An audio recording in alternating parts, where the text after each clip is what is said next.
Muito bom estar com vocês aqui de novo. Cheguei ontem de São Paulo e é sempre bom estar aqui. Nos próximos 15 dias estarei aqui na cidade, então vai ser um prazer te ver, conversar um pouco melhor, interagir mais. Esse é o meu objetivo, o objetivo também da Marcela, minha esposa, a gente poder se conhecer cada vez melhor. Ontem, enquanto eu estava em São Paulo, nós precisamos pegar um Uber até o aeroporto. E quando chegou o motorista, ele estava com o rosto de poucos amigos, assim, e ele não deu bom dia nem nada. Eu pedi para abrir o porta-mala, ele fez uma cara que não gostou, que não queria abrir o porta-mala. E aí ele foi lá, abriu. Aí eu pedi para sentar no banco da frente, e eu percebi que já seria um pouco demais. E logo em seguida entrei no carro. O carro estava cheirando um pouco de cigarro, estava tocando um pagode bem alto, o que para muitos talvez seja uma espécie de tortura, né? E aí seguimos viagem. E por 20 minutos ali no carro, aquele silêncio. Chegou no final, ele abriu o porta-malas, eu tirei as bagagens, ele não disse tchau, nem obrigado, nem nada. E dentro de mim, durante todo aquele percurso, eu fiquei pensando: quando chegar no aeroporto, eu vou ter a minha vingança. Eu vou pegar o celular, e o que eu vou fazer? Uma estrela, né? Uma estrela. E aí eu vou escrever um texto, mas eu fui calculando meu texto. Eu fui pensando, né? Fui pensando num texto que não fosse assim ofensivo demais, mas ao mesmo tempo batesse assim com delicadeza, sabe, sutileza. E aí eu cheguei no aeroporto e falei para Marcela assim: olha, pelo amor de Deus, olha o jeito que a gente foi tratado. E aí eu falei: eu vou dar uma nota agora para ele aqui, isso. Ela falou assim: não, eu já dei a nota. Eu falei: você já deu a nota? Ela falou: já dei a nota. Eu falei: que nota você deu? Ela falou: 3 estrelas. Eu falei: 3 estrelas? Uma estrela só, né? E eu queria fazer isso, aquilo. E aí, eu te garanto que a Marcela, Madre Teresa de Calcutá que ela não queria prejudicá-lo nas suas avaliações do aplicativo, oferecendo uma nota que pudesse descredibilizar. Mas dentro de mim, eu queria pegar aquele ponto e de alguma maneira espremer até a última gota. Talvez você já tenha passado por alguma coisa semelhante, quando nós naturalmente temos a tendência de marcar o outro por aquilo que nos afeta ou por aquilo que nos ofende. Seja um ponto, seja uma questão, seja uma ideia, seja um momento específico. Nós enxergamos o outro pelo prejuízo que nos oferece, ou a maneira como nos afeta. Ele pode até ter nos oferecido algo razoável, como por exemplo, ele me ofereceu. Eu saí do meu lugar e fui para um outro. Mas se algo deu errado no meio do caminho, nós rotulamos o outro baseados no erro. E nem sempre por aquilo que talvez a pessoa seja de fato. Esse meu instinto, né, de dar uma estrela, é um microcosmos de um fenômeno muito maior que a gente vive, que tem a ver com uma cultura de cancelamento, né? É um fenômeno cultural onde as pessoas são definidas pelos seus piores erros. Um tweet antigo, uma ação passada, uma palavra errada, e você acaba sendo publicamente julgado, envergonhado, ou até mesmo descartado por um momento em um tribunal digital, e que nós passamos a fazer com que o passado seja permanente. E não há espaço mais para redenção, não há mais espaço para nada, porque o veredito já foi dito, já foi dado, melhor dizendo. E nós criamos então uma cultura onde não há margem para erro. Você não pode errar, você não pode falhar. Tem um colunista da New York Times chamado Ross Douthat. Ele resumiu isso para mim perfeitamente. Ele disse que hoje as consequências de um dia ruim podem durar enquanto o Google existir. Eu gosto disso. Porque enquanto nós conseguirmos nos apegar àquilo, aquele dia ruim pode se estender para o resto da vida de alguém. E essa é a nossa realidade cultural. O Google não esquece, o Instagram não esquece, o Twitter não esquece, e por causa disso nós também não esquecemos. Nós também pegamos uma marca, um rótulo de um erro passado e trazemos à tona sempre. O psiquiatra Galiano Brazuna diz que nessa cultura define-se uma pessoa inteira pelo seu pior momento e não se possibilita uma chance de reparação do erro. Em outras palavras, nós nos tornamos uma sociedade obcecada por justiça, mas que parece ter desaprendido a misericórdia. Uma sociedade que exige muita responsabilidade, mas que torna o perdão uma miragem, uma utopia. Isso nos coloca como cristãos em uma encruzilhada, não é verdade? Esse é o nosso problema. Porque a fé cristã, ela é baseada na história de um homem que foi publicamente envergonhado, cancelado, executado. Jesus foi acusado de blasfêmia e de rebelião, julgado ilegalmente, exposto publicamente numa cruz, como um cancelamento público de Roma,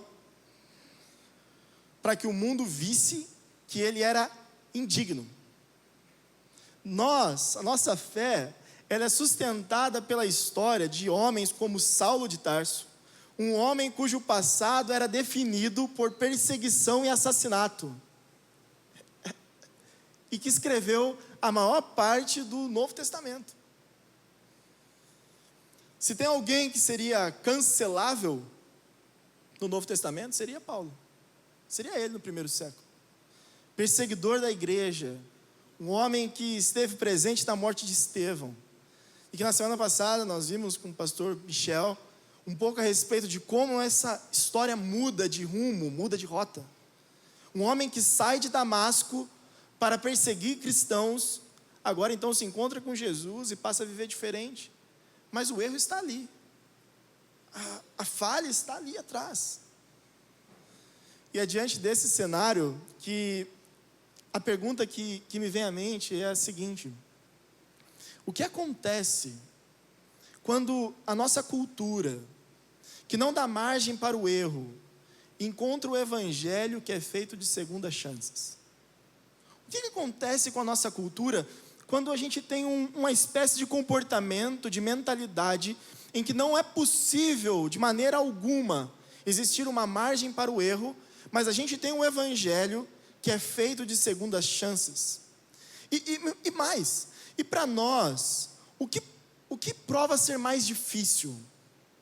Acreditar que o evangelho pode transformar o nosso pior inimigo, ou acolher esse inimigo transformando como nosso irmão? Existem tensões por trás disso, e é nesse cenário que a gente encontra Saulo hoje aqui. Saulo, um homem chamado por Deus, que é judeu demais para ser cristão, e é cristão demais para ser judeu. E essa tensão gera um desconforto na igreja, e faz com que a gente possa tirar algumas lições disso. Então, por isso, eu quero convidar você a abrir sua Bíblia em Atos capítulo 9, versículo 19 até o versículo 30. Atos capítulo 9, versículo 19 até o 30. Diz assim: depois de comer, sentiu-se fortalecido. Saulo permaneceu alguns dias com os discípulos em Damasco, e logo nas sinagogas proclamava Jesus, afirmando que ele é o Filho de Deus.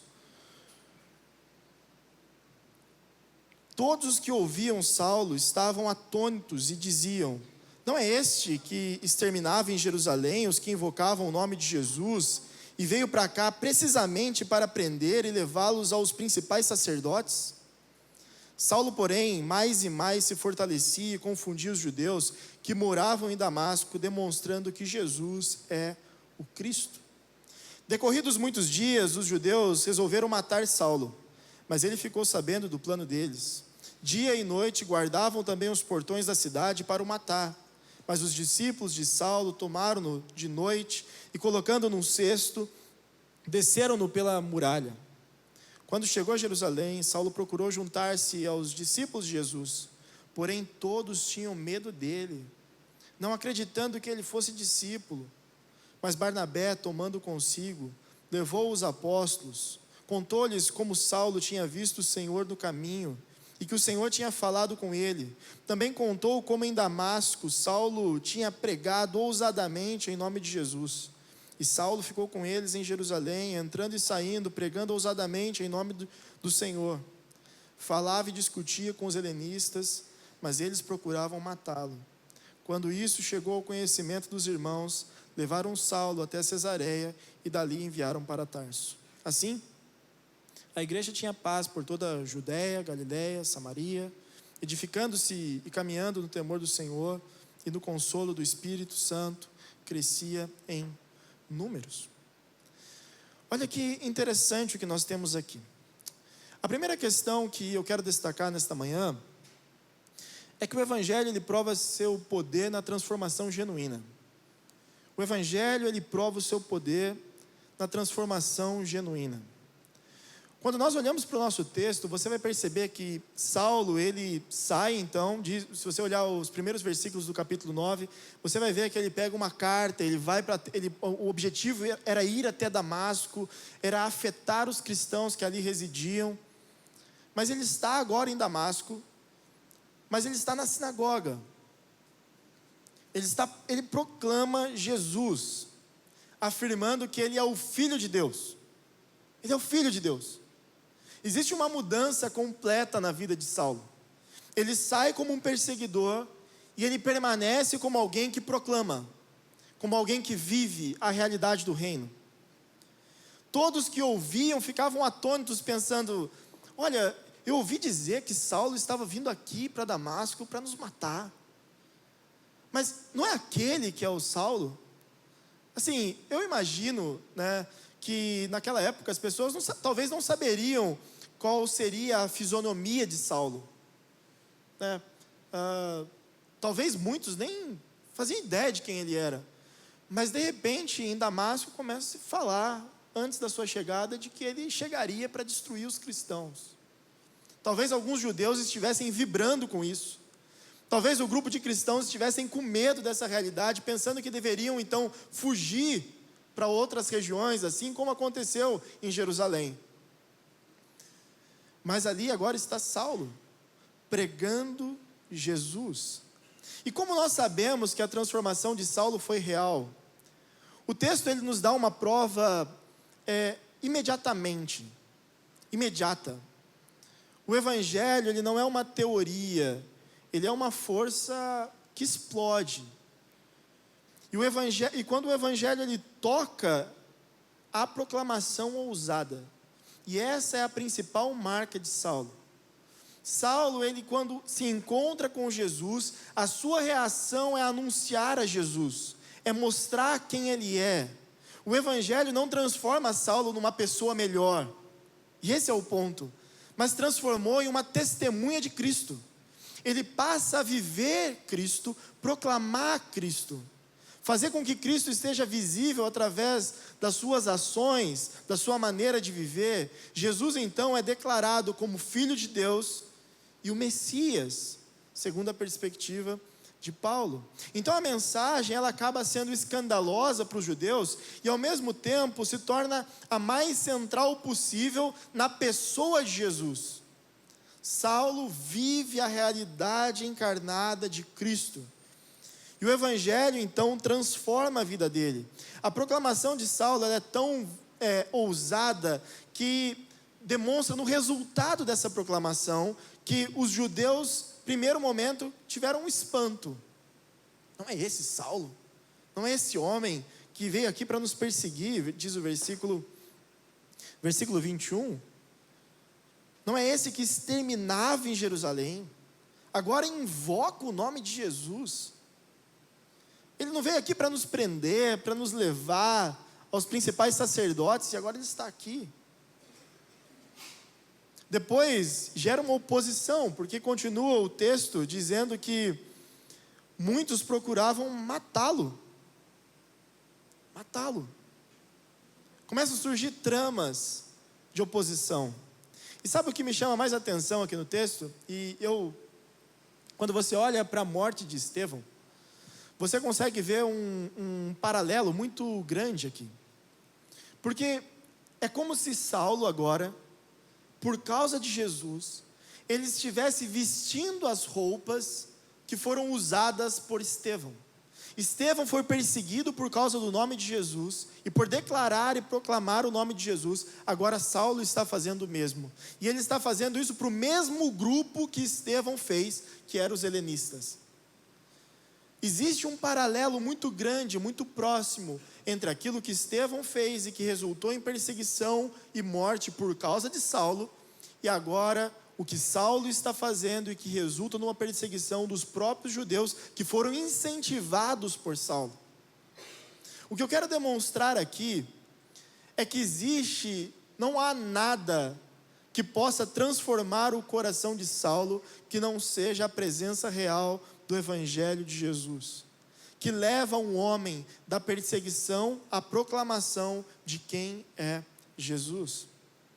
Nós acabamos de cantar aqui duas músicas sobre o nome de Jesus.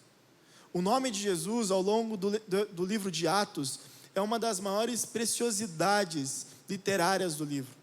Porque quando nós olhamos pessoas afirmando a respeito do nome de Jesus, sempre vem grandes transformações a partir disso. Através do nome de Jesus, da autoridade de Jesus e da presença de Jesus após a sua ascensão, sendo o seu nome, grandes coisas acontecem no livro de Atos. Quando, por exemplo, em Atos 3, você tem ali na entrada do templo, um homem coxo que pede moedas a Pedro e João, e aí então Pedro vai dizer: levanta-te e anda no nome de Jesus. É isso que eu tenho a oferecer a você, essa autoridade que me foi dada. Nós precisamos entender que o nome de Jesus impacta completamente a vida de Saulo, e ele passa a viver debaixo dessa realidade como Jesus sendo o Filho de Deus. Agora, o que isso tem a ver com a gente, né? O que isso tem a ver com a nossa vida, com a minha vida e a sua vida? O Evangelho prova seu poder em nós quando ele transborda através de nós. Muitos de nós tratamos Jesus como uma experiência pessoal, o que significa uma experiência privada. Jesus, ele fica no campo daquilo que nós chamamos da seção da fé. Ele fica apenas ali. A conversão de Saulo, ela foi pessoal, mas ela tem consequências públicas imediatas. Ele passa a proclamar Jesus por onde ele passa. Richard Florey é um sociólogo cristão. Ele, ao estudar novas gerações e a fé, ele diz que tem sido desenvolvida em nossa sociedade uma fé que seria chamada de um Deus de bolso, é como ele articula. Uma fé individualizada, personalizada e por vezes funcional. Uma fé que é usada para o bem-estar pessoal, mas que não é exposta ao outro. Ela sempre está presente no meu bolso, mas de alguma maneira eu não posso torná-la visível ao outro, porque isso pode afetar e prejudicar a vida do outro. Se tornaria invasivo. Agora, o Evangelho que nós recebemos, ele é sim particular, mas ele deve transbordar no público. Se a nossa fé não nos impulsiona a falar, talvez a gente precise verificar um pouco o impacto dessa fé em nós.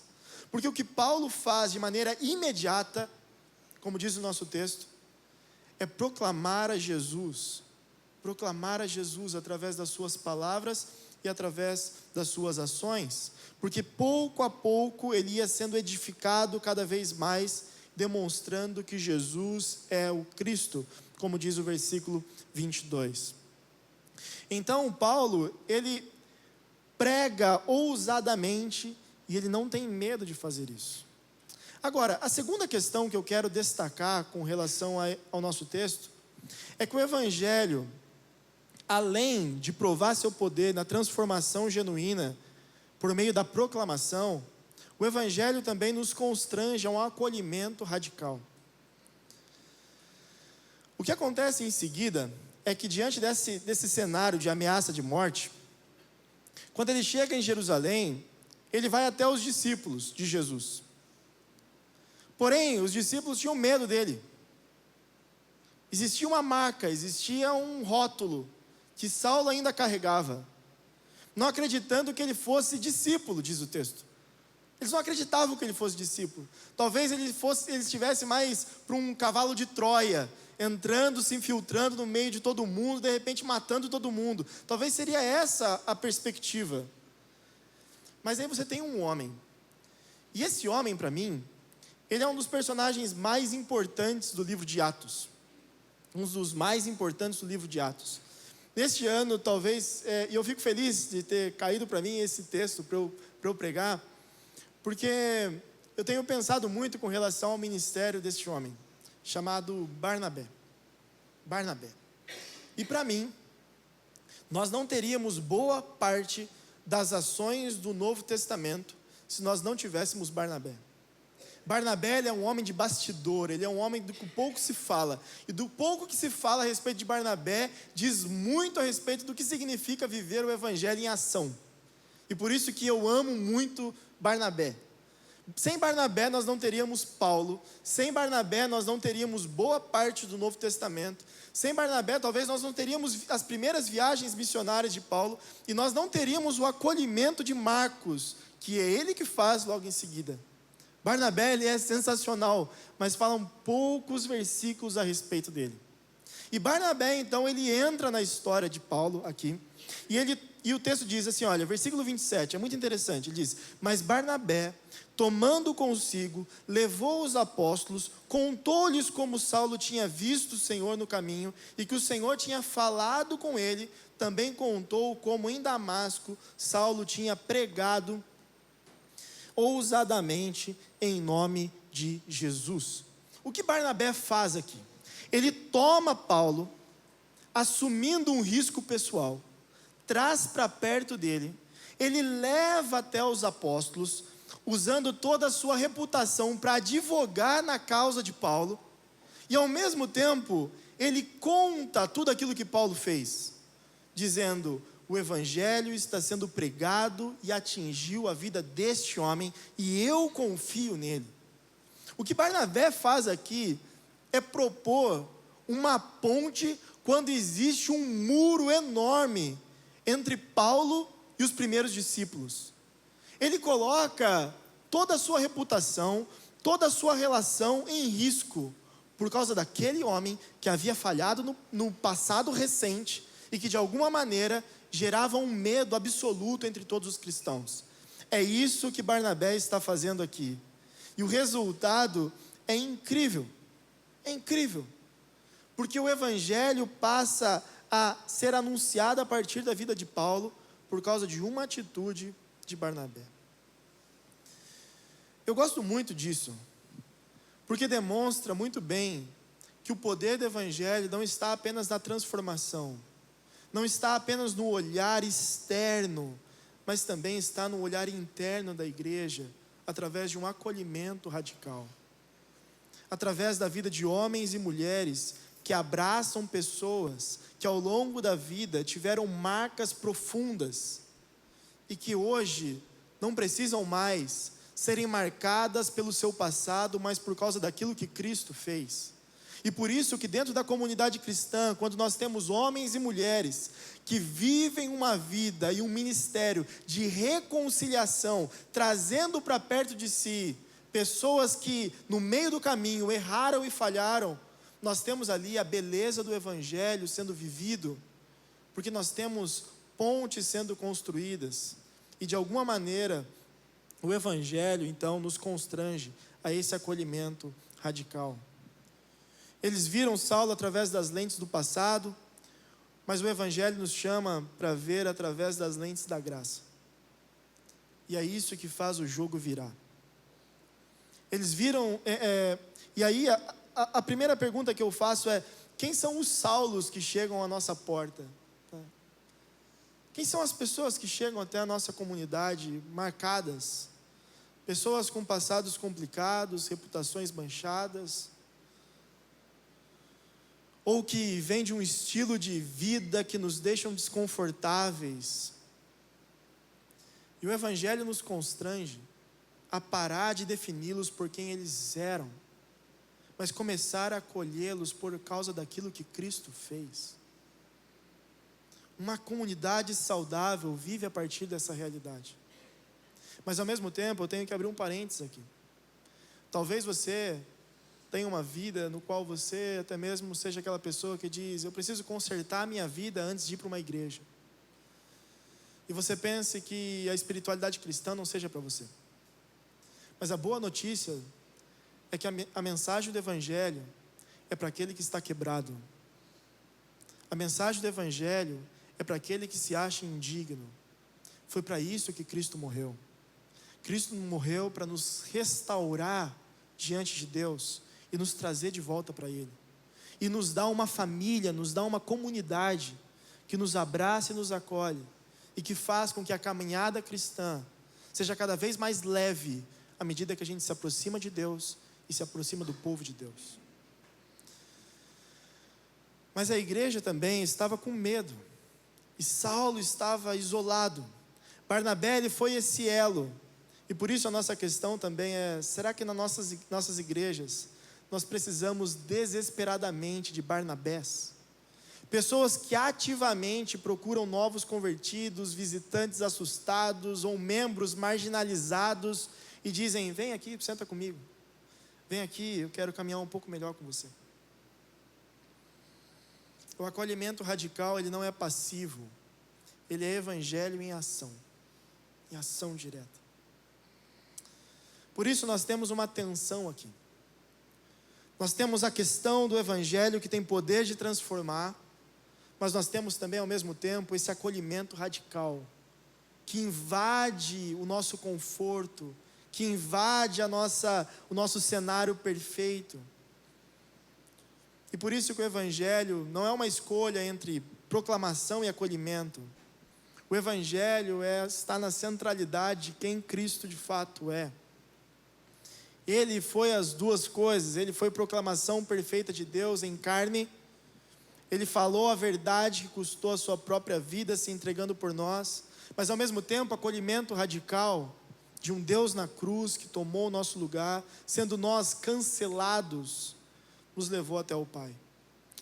Anos depois, então eu concluo, de ser perseguido em Damasco, rejeitado em Jerusalém, o próprio Saulo, agora chamado de Paulo, escreveria um pouco sobre aquilo que ele aprendeu na sua caminhada. Então mais tarde ele escreve uma carta, a segunda carta aos Coríntios, no capítulo 5, e aí a gente pode ouvir um pouco o que o homem que foi excluído disse. Abre aspas, e ele disse assim: portanto, se alguém está em Cristo, é nova criação. As coisas antigas já passaram, eis que surgiram coisas novas. Tudo isso provém de Deus, que nos reconciliou consigo mesmo por meio de Cristo, e nos deu o ministério da reconciliação. Que Deus em Cristo estava reconciliando consigo o mundo, não lançando em conta os pecados dos homens, e nos confiou a mensagem da reconciliação. Um dia nós fomos reconciliados com Deus, e uma nova criação passou a surgir a partir dessa realidade. E nós passamos a carregar a mensagem da reconciliação em nós. Existem marcas do passado, mas ao mesmo tempo existem marcas dessa nova criação que está surgindo do nosso interior, à medida que nós nos relacionamos com o Espírito Santo de Deus. Mas a igreja em Jerusalém também foi chamada a viver a prática do ministério da reconciliação. E eles tiveram que ser os primeiros, como Deus, a não lançar em conta os pecados antigos de Saulo. E o desafio para você hoje não é qual tipo de cristão você será, Saulo ou Barnabé. Não é essa a minha questão. O desafio é: você realmente acredita na reconciliação que o Evangelho promove? Você de fato crê que o Evangelho ele tem capacidade de promover reconciliação de todas as coisas? Reconciliação com Deus e reconciliação comunitária. E a questão então é: aonde que o Espírito Santo de Deus está te esticando?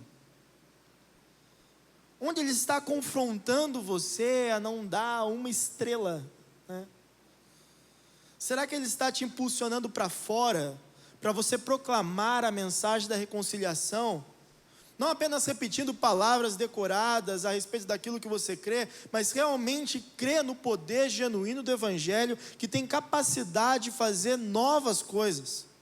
Crê que o seu colega do trabalho, que o seu vizinho, que o seu parente mais próximo, e até mesmo pessoas que pensam completamente diferente de você, podem ser transformadas pelo poder do Evangelho. Será que nós cremos nisso, de fato e de verdade? Ou será que o Espírito Santo de Deus está nos constrangendo para dentro, para refletir no acolhimento radical de Jesus e finalmente praticar um ministério de reconciliação? Ser Barnabé para alguém que está na igreja ou que você silenciosamente já cancelou, agindo com indiferença ao invés de ódio.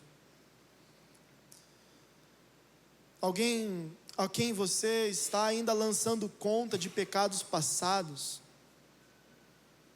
Por vezes nós rotulamos as pessoas, nós colocamos ainda o crédito de pecados passados, enquanto Deus já perdoou. E quando nós fazemos isso, ao cobrar pecados passados, nós estamos trazendo uma conta de Satanás. Não é a conta paga por Cristo. Nós estamos cobrando que o próprio Deus já não impõe mais, porque já foi pago na cruz. E talvez a gente faça isso com um irmão na comunidade, talvez a gente faça isso com o nosso marido, com a nossa esposa, talvez a gente faça isso com os nossos pais, enquanto na verdade, aquilo que Cristo fez na cruz, foi pago por ela, e eu não tenho mais o direito de cobrar, porque não cabe a mim. Então a minha questão hoje, nessa manhã, para a gente encerrar: você continuará sendo apenas um beneficiário da reconciliação, grato por Deus, por não lançar em conta os seus pecados, ou finalmente aceitará o seu chamado para ser um ministro da reconciliação, parando de cobrar dos outros a dívida que Cristo já pagou na cruz, e anunciando a Jesus, e vendo o poder de Deus transformando pessoas? Que nós possamos cada vez mais viver o poder encarnado do Evangelho, vendo ele sendo manifestado na vida das pessoas e em nós, no ministério de reconciliação.